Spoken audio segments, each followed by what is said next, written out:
Thank you. I'm going to try to do just a little bit of overview and then respond to your questions.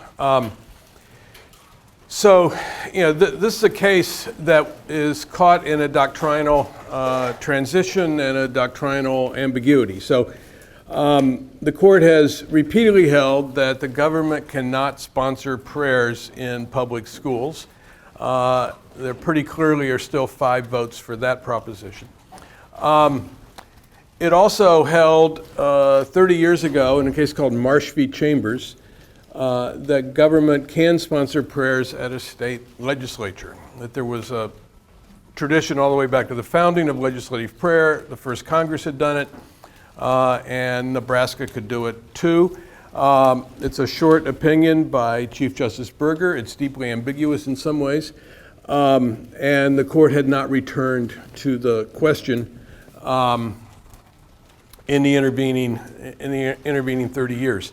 The court has repeatedly said that government is supposed to be neutral as between religion and non-religion, that it cannot endorse a particular religion or religion in general, but no one thinks there are 5 votes for that proposition at the moment.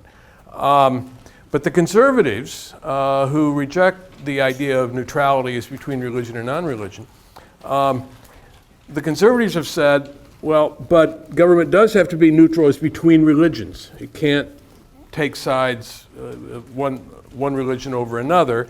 And then in the Ten Commandments cases a few years ago, Justice Scalia qualified that further. He said, look, when we're talking about government speech, government taking note of religion, as with a public prayer in a legislature or a monument or a display with a religious theme, you can't do that at all if it has to be absolutely neutral as among all possible beliefs, right? So you don't pray.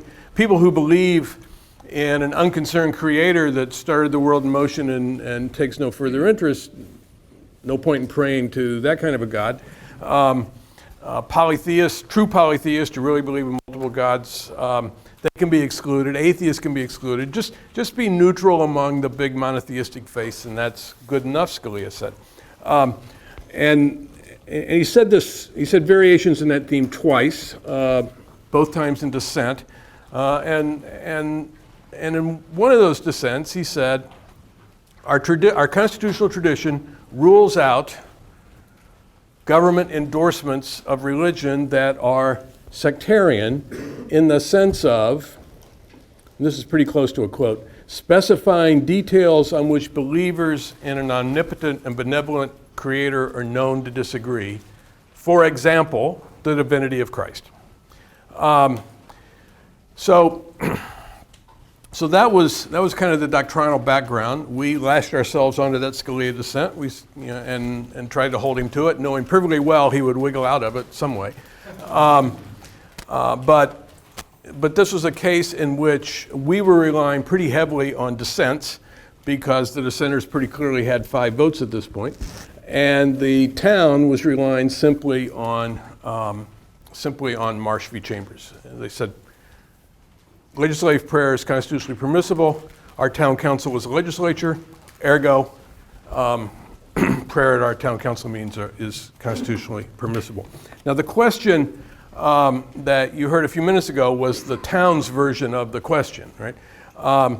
And they had exclusively Christian prayer givers for 10 years from the beginning of this practice until they knew they were going to be sued. Then they worked in a Jewish layman who was a friend of one of the council members, and a Wiccan priestess who volunteered was allowed to go to prayer 1 month. That produced some political protest and hate mail. And the leader of the Baha'i temple gave the prayer once. So they'd had 4 prayers that were not Christian. All the others were given by Christian pastors, and about 2/3 of them were explicitly Christian. Some just ending in Jesus' name we pray, but a substantial number going into a good bit of theological detail and talking about the saving sacrifice of Jesus Christ on the cross and so on and so forth. And about 1/3 were non-sectarian, clearly religious, but neutral as among religions. And so we said these town council meetings are different from a state legislature. They're different from Marsh in two ways. One was the sectarian nature of the prayers, and the other was that city councils function in a fundamentally different way from a state legislature. Citizens actively participate in the meetings of a city council. And in Greece, they had some things that you would find at city councils all across the country, and they had some things that were kind of unique to Greece, but they gave a lot of awards to citizens in Greece, and that was a ceremony at the beginning of the meeting right after the prayer. And they swore in their new police officers in a city council meeting. Then there was a public forum in which people could come and speak to the council and often ask for very personal things. Ask for solutions to problems that were affecting them personally, and often got action on those problems. And then there was a public hearing part in which people who needed a business permit or a zoning change came to present their case to the city council. And so, and Justice Kennedy, who is here is in so many things a swing vote, Justice Kennedy has said the key to the Establishment Clause is coercion. But at least in the school context, peer pressure counts when it's government-induced. Government pressure counts. It doesn't have to be coercion in the sense of, Scalia says coercion means we'll throw you in jail or we'll fine you. Kennedy says social pressure can count as coercion, and he reserved the question of whether adults are similarly susceptible to that kind of pressure. And we said, look, it's coercive here because the number of citizens in attendance is usually small. There's no anonymity. You decline to participate in the prayer, everyone else stands up or bows their head, and you don't. It's very obvious, or if you step outside, it's very obvious you're refusing to participate in the prayer. And a very few minutes later, you stand up to ask the city council to take discretionary action on your behalf. And so no one will, or almost no one will refuse to participate given that scenario. So we said these prayers are different from the prayers in Marsh because they're sectarian. Marsh was ambiguous on that point, but that was part of our argument, and the other part was this was coercive, and the prayers in Marsh were not because I don't know how many of you have ever seen a state legislature in action, but people wander on and off the floor all the time. It's very easy to avoid the prayer if you want to, and Kennedy had made that point in one of the school cases distinguishing Marsh, talking about how it's easy to avoid the prayer if you're a state legislature, and citizens are not allowed on the floor, and citizens don't participate in a state legislative meeting. They don't get to ask for things there. The lobbying goes on in the lobby or elsewhere.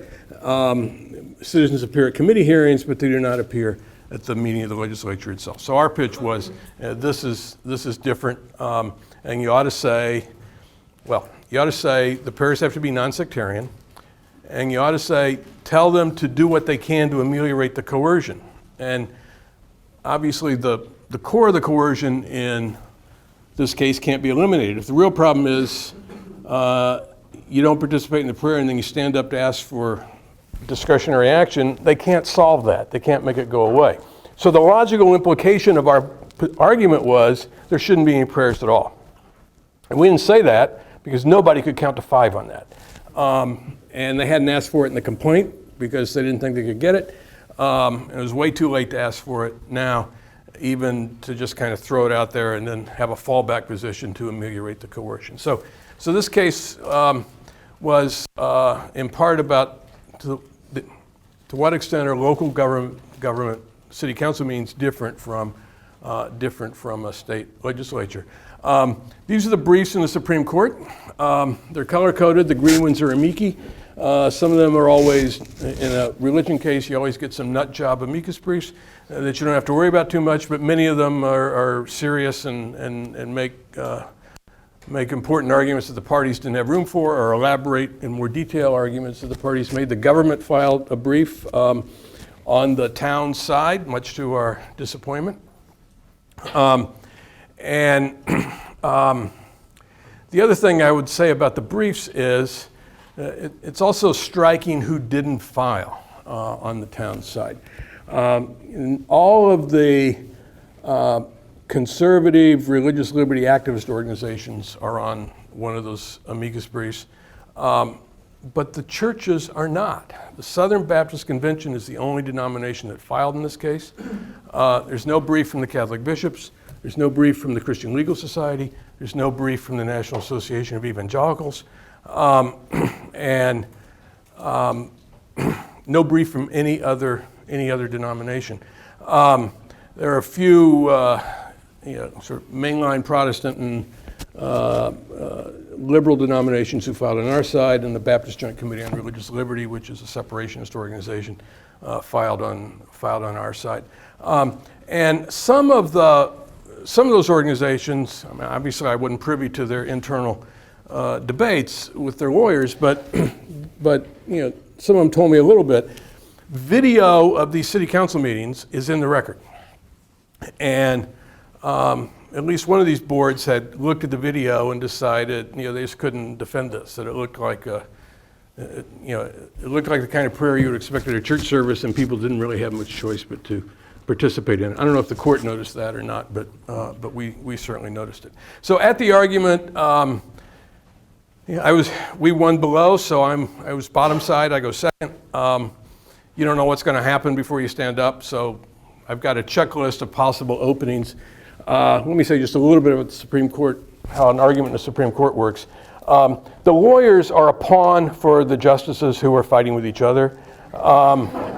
And I assume this is still true, I haven't checked it, but when Walter Dellinger, who used to teach at Duke, was acting Solicitor General at the end of the Clinton administration, they actually counted words in transcripts. The justices talk more than the lawyers. Some of them can ask a clean, crisp question. Breyer can rarely ask a question in under 2 pages. So they talk a lot. They clearly signal which side they're on. Sometimes they're just playing devil's advocate and their vote ultimately surprises you. But Alito and Scalia should just pick their side and sit at council table. I was up there 2 years ago representing a church in a free exercise case, and they were on my side. This time, of course, they were on the other side, and there was no doubt. They were very, very active. Justice Kagan asked the opening question, and it was one of my openings, right? She said, so I didn't have to do it. She said to the lawyer for the town, suppose a few minutes ago when the Chief Justice called the case, first the marshal had said, all rise for the prayer, and a clergyman had, and then she read one of the more intensely sectarian prayers out of the record, and she says, would that be okay? And he says, no. Well, actually, in their brief, they'd said all 3 branches of government have this tradition, but he was backing off of that.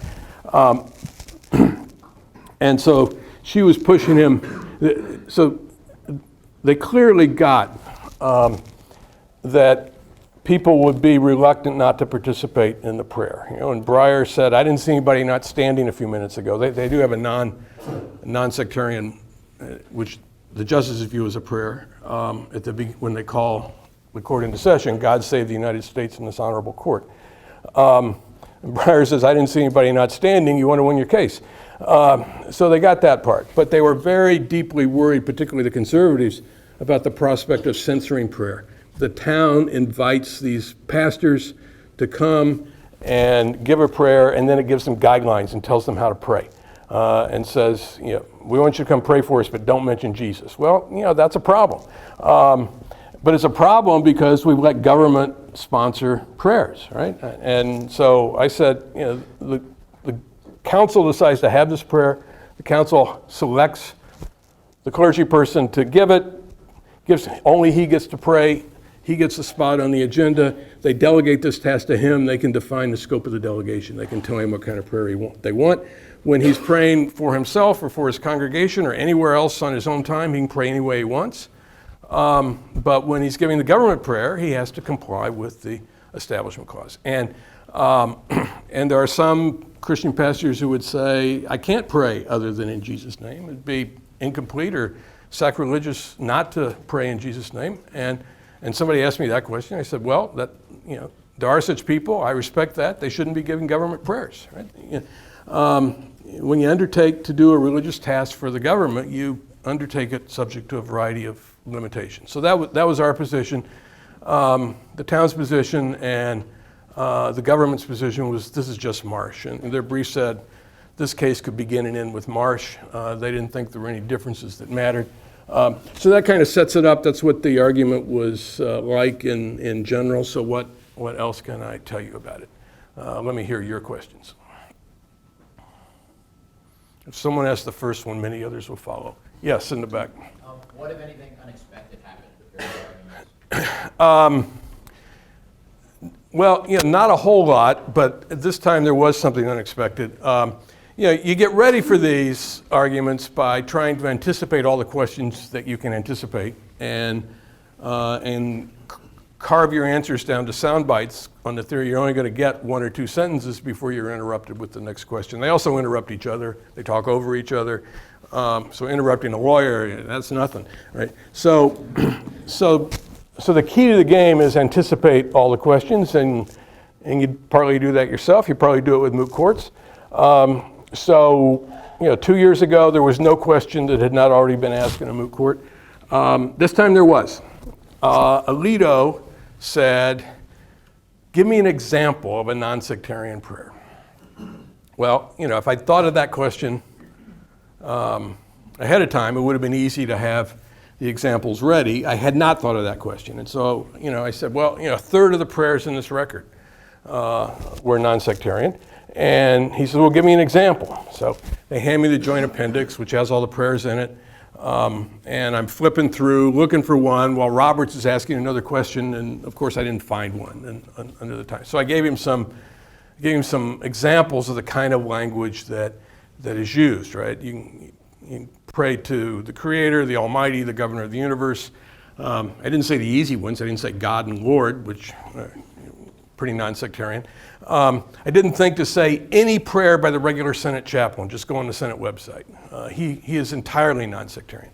So I didn't handle that question very well. And then like 20 minutes later, Alito comes back to it. You never did give me an example, he says. Right? So he was just, told him where I could find an example. That was the best I could do. So that was the least expected thing that happened, and it was kind of obvious that it was unexpected. Who else? Yes? I'm curious if in any, I haven't read anything, obviously like Morris that you mentioned, but I'm curious how originalists like Scalia, however you want to term them, would square jurisprudence that they support regarding the Establishment Clause with Madison's comments, the attached memoranda. Familiar with this document? Yes. And I'm just curious because I'm sure there's other documents that sort of contradict that, but I'm just not familiar with them. More than a few. Madison's detached memoranda separation is loved to cite because it says, it takes a really hardline view of the Establishment Clause and says, the congressional chaplains were a mistake, wasn't done with my approbation, he says. Although he voted for it and he was on the committee that selected the chaplain. This memoranda was written in retirement in 1822. He's out of office, he never has to run for anything again, and even then he just kept it in his papers. It was never published. It was discovered in 1946 and published in a scholarly journal. So it's got some great stuff for the anti-prayer side, but whether it represents anything about the founding besides the musings of an old man is a fair question. Madison and Jefferson did think that the government shouldn't issue Thanksgiving proclamations. And Jefferson didn't do it. Madison didn't do it until during the War of 1812 when he was under a lot of political pressure to do it. On the other hand, they plainly did open congressional sessions with prayers, and the conservatives like to say Congress authorized the payment of a chaplain and passed the Establishment Clause in the same week, right? And they obviously didn't think it was unconstitutional. And given our non-sectarianism argument, the town and to some extent the government were pushing hard on, and those early prayers in the first Congress were sectarian. Now, they didn't have many examples because most of them were not recorded. but a few of them were, and they were explicitly Christian prayers. And the Senate hired an Episcopalian as the chaplain, and the House generally hired a Baptist or a Methodist as the chaplain, and they rotated back and forth between the two houses, and the Episcopalian was reading from the Book of Common Prayer, not surprisingly. And so they made a big deal. Not only did they have prayer, they had sectarian prayer. To which I said at the oral argument, I don't know why we didn't figure out to say this earlier, those really weren't sectarian prayers under our definition in 1789. The country was 98.5% Protestant. And so the divinity of Christ was not yet a point on which believers were known to disagree. Today it is a point on which believers deeply disagree, and it deeply bothers many of the non-Christians who are at these meetings. And I mentioned the hate mail and the protest about the Wiccan who gave the prayer. That kind of thing is actually quite common.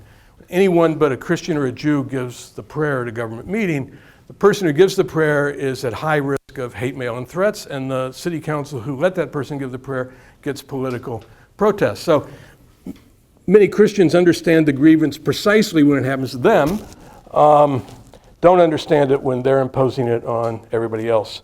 But the originalism argument here was not so much about particular writings, the things that people said. It was about what was the actual practice, what was the First Congress doing. And then the other thing they like, there's this incident in the Continental Congress, which of course is before the Establishment Clause, in which someone proposes they hire a chaplain and someone else says, no, let's not do it. We're such different religious sentiments, we can't all join in the same act of worship. And Sam Adams says, I'm no bigot, and I can hear the prayer of a man of a different faith who's at the same time a friend of his country. And so, they were getting as much mileage as they could out of that. And we said, that's about who the prayer giver is. That was not a comment about the content of the prayer, and he probably did not have any deep theological disagreements with the prayer that was actually being offered. In Marsh, Nebraska had used the same Presbyterian minister for 16 years, and the court said that was okay. And so, our position was the identity of the prayer giver really doesn't matter much here. It's the content of the prayers that it was the focus of the dispute. Yes? On the question of coercion, you distinguished it from Marsh, how the town meetings were different. But on the question of school prayer, like Levy, Weissman, and Santa Fe Independent School District, the coercion argument has pretty much been a death sentence for any type of prayer in those situations. How do you reconcile those two cases with Marsh with this case in mind? So, Levy Weissman, which you mentioned, was about. Let me step back. The school prayer cases in this country began in state courts in the late 19th century, and the Supreme Courts of Illinois and Wisconsin struck down school-sponsored prayers in 1890 and 1908. It doesn't get to the U.S. Supreme Court until the early 60s, and two cases in 62 and 63 strike down the practice of having a daily prayer and reading of 10 verses from the Bible in the classroom. And then there's a long delay. Took a while to enforce that. But eventually, in 1992, they get a case, Levy Weissman, which you mentioned, what about prayer at graduation? And Kennedy said that's coercive. And in 2000, what about prayer at Texas high school football games? That was really a case about two religions. It's the interaction of Christianity and Texas high school football. And Stevens wrote the opinion for 6 and said, it violates all our standards. It's coercive, it's an endorsement, and it violates the Lemon test, which is an earlier version of the government has to be neutral between religion and non-religion. And so the premise of the question is right. Prayer in a situation where people can't reasonably avoid or dissent or absent themselves is coercive. Marsh was just an exception to that, and maybe it is a narrow exception for legislatures, or maybe it's a vastly bigger exception, and this is a rule about children and a rule about adults. And adults are not subject to this kind of social pressure. Well, you can say that if you're announcing a legal rule. It's obviously not true, in fact. And the justices plainly got that it wasn't true, in fact, that people would be unwilling to offend the decision maker they were about to ask for things from. But that is very much at issue, right? And so the kind of social and governmental pressure, coercion that comes from the fact that in a few minutes you got to stand up and ask these people for something,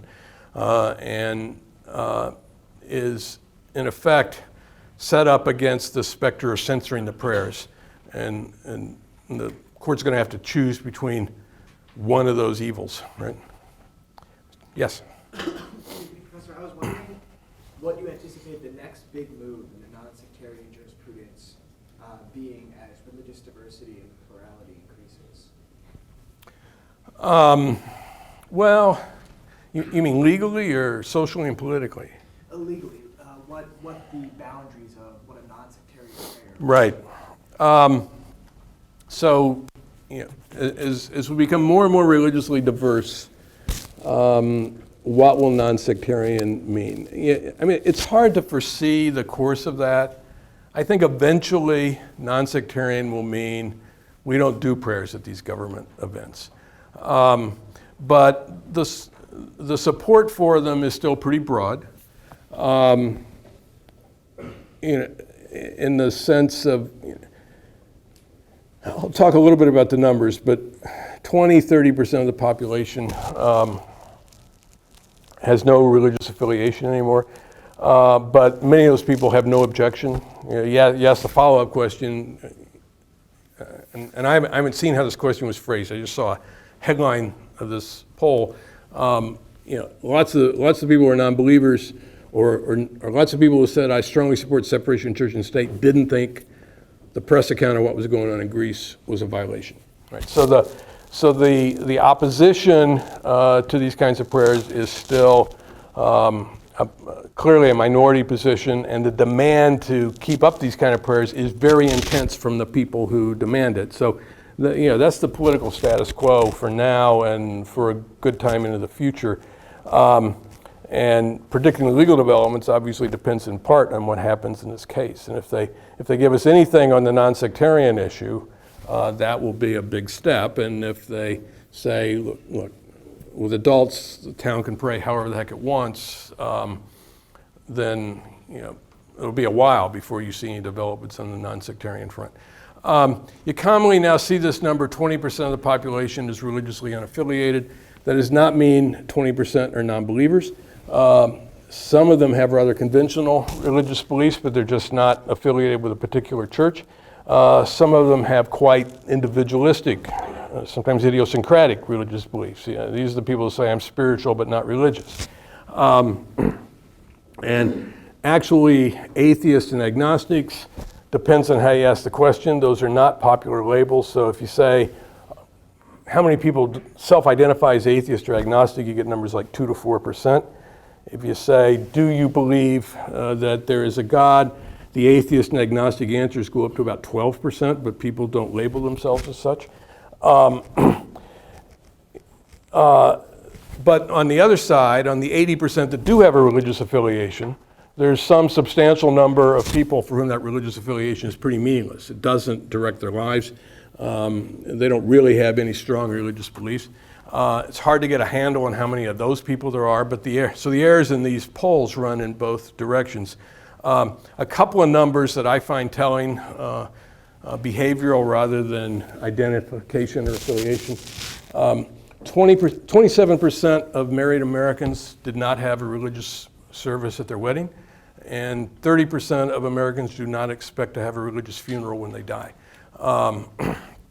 So those people, however they identify themselves, are obviously religion's not playing a very big role in their lives. Only 29% say they look to their religion as a principal guide on moral and ethical issues. So the non-sectarian, non-believing population is growing, and it's going to continue to grow, and over time that's going to affect these issues. But only a small fraction of that population is militant about it. A lot of those people are simply indifferent. The religious questions are not important questions to them. There will be change over time, but my sense is it's going to be pretty slow. That would be my guess. And if we get any kind of non-sectarian requirement here, it will be non-sectarian with respect to most people in the American culture. Kind of the standard Scalia announced, but doesn't want to apply here. Yes? Do you think if there's any type of other remedy that would be sufficient other than a non-sectarian prayer? For instance, could the government or the town council get up and say, hey, we're going to have this prayer now by Mr. Whoever who's in this faith. We don't endorse or support any of these beliefs, but we like having these prayers because we think Right. it has town unity to see. Yeah. So disclaimers are hard to do well, but it could help. A disclaimer only helps if it's true, right? And a disclaimer is obviously phony and doesn't. We don't believe in this stuff, but we just like the prayer is not going to help because everyone knows it's a lie, right? But a disclaimer that said, and you might put this at the agenda rather than reading it out every time. And do a short version or a shorter version orally. But a disclaimer that said, the prayer is the purpose of the prayer is to seek divine guidance for the members of the board as they conduct their work tonight. It's entirely voluntary. No one is expected or required to participate. And please respect the conscientious choices of your fellow citizens who choose not to participate. That would help. That would help. The government proposed something like that, and we kind of endorsed that. I got asked about it, the oral argument. I said that would help. They could move the prayer up to the very beginning of the meeting, or just before the call to order, so it'd be a little easier to arrive late, maybe a little less obvious that you're arriving late to avoid the prayer. There are things they could do to ameliorate the coercion. They can't really get rid of it as long as people are coming to petition the council for whatever redress of grievances they're coming with that night. Yeah. I have a question kind of similar to that one, but I guess, what sort of confuses me a little bit about this case is that it seems like whether the prayer is sectarian or not and whether it's coercive or not are two separate problems. Right. I guess I'm wondering, does Galloway lose if the court thinks that it's sectarian but not coercive, and the converse of that, if it's non-sectarian but coercive, does Galloway lose in that case? Right. So we said these are independent principles. It has to be non-sectarian, and it has to be non-coercive to the extent that that's possible here. But certainly, when you have both, it ought to be unconstitutional. So, we kind of structured the argument in layers. There are exceptions in some of the cases to each of these requirements. I was prepared to say, if pressed, yeah, there's some exceptions around the margins, but certainly where the two intersect, there's no place to make an exception. But that was what we were saying. The answer to your question will depend on what Justice Kennedy decides to say, whether he likes one or both. It is conceivable that Chief Justice Roberts' vote is in play. He asked a couple of questions that were sympathetic to our side. It's conceivable that Breyer is in play in the other direction, but I think probably this is going to wind up, as everyone assumed from the get-go, as a 5-4 with Kennedy deciding. Scalia, we tried to pin him down. We quoted him over and over in a brief.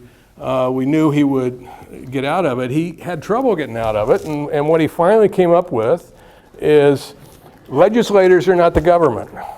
They're just there as citizens. he may be slipping, but that was the best he could do. Right? And he acted like he'd never heard of this McCreary descent that I kept mentioning. Right? He says to me at one point, so this is the non-sectarian question of if atheists don't count, and if true polytheists don't count. He'd asked earlier, what about devil worshippers? And I said, well, if they think the devil's the Almighty, they might be okay, but probably they're out. And so he finally says, who decides who's in and out? And I said, I think you already decided, Your Honor. And I started quoting his opinion back to him again. But it doesn't apply here because legislators are not the government. Who else? Yes. You were talking a little bit about the Marsh opinion, and you were talking about how it could mean a couple different things about how broad the Right. category is for legislative prayer and things. So after this argument and looking at this case, do you feel like some of those other areas, like holiday proclamations and those other areas that have almost been grandfathered into the Right. current jurisprudence, you think that there's going to be some movement in those areas as well? No, I wouldn't think so. I think those things really are grandfathered in. So the president's Thanksgiving proclamation every year. In God we trust on the coins and the currency.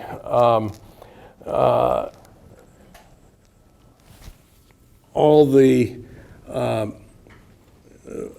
religious engravings and symbols and scriptural passages that are engraved on buildings or embedded in city halls. The names of cities like Corpus Christi and Santa Fe, Las Cruces, Body of Christ, Holy Faith, the crosses. Those aren't going to be changed. There's no way in the world the court's going to hold that kind of thing unconstitutional, and nothing in this case is likely to affect that. The ambiguity in Marsh was partly about litigation strategy by the parties back then, and partly about the cryptic nature of Berger's opinion. But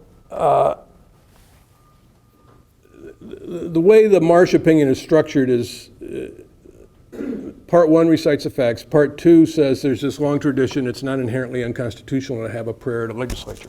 And then Part 3 says, apart from claiming there can be no prayer at all, Chambers makes 3 specific objections. That they used the same guy for 16 years, that they paid him a salary, and that the prayers were in the Judeo-Christian tradition.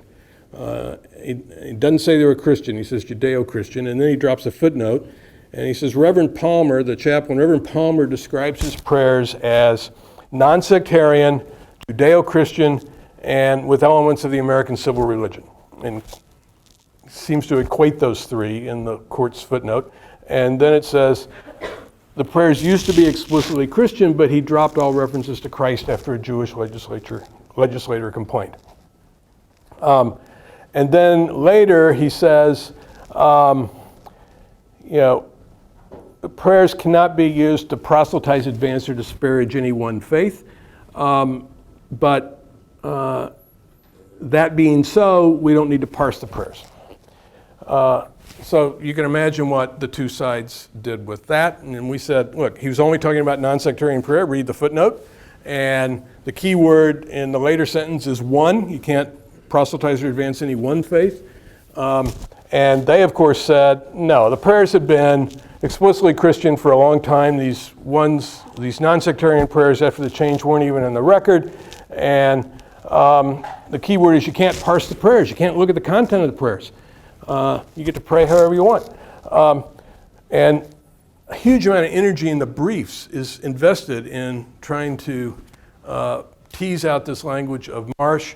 They got an amicus brief from Reverend Palmer. It says, what I really meant was, and we said, doesn't make any difference what he thinks 30 years later he really meant. It's what the court understood, and what the court understood is in the footnote. The court was almost entirely uninterested in any of that. They don't care what Berger thought. They're going to decide for themselves what they think the right solution is. And so, lawyers couldn't let it go because they might have cared, but it turns out they didn't care. Anybody else?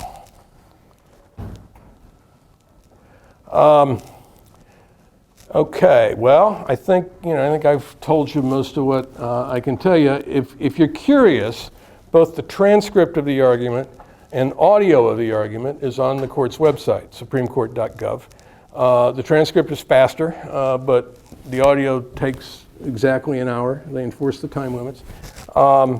Decision will come down sometime between Monday and the end of June.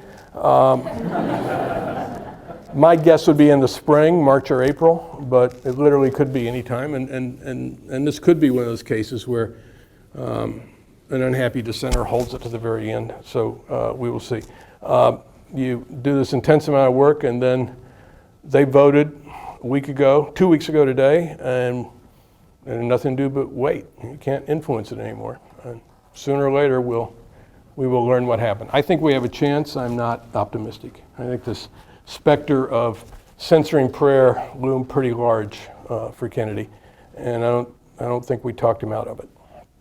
So that's where we are. And if you have some question you were too shy to ask, I'll stick around for a few minutes.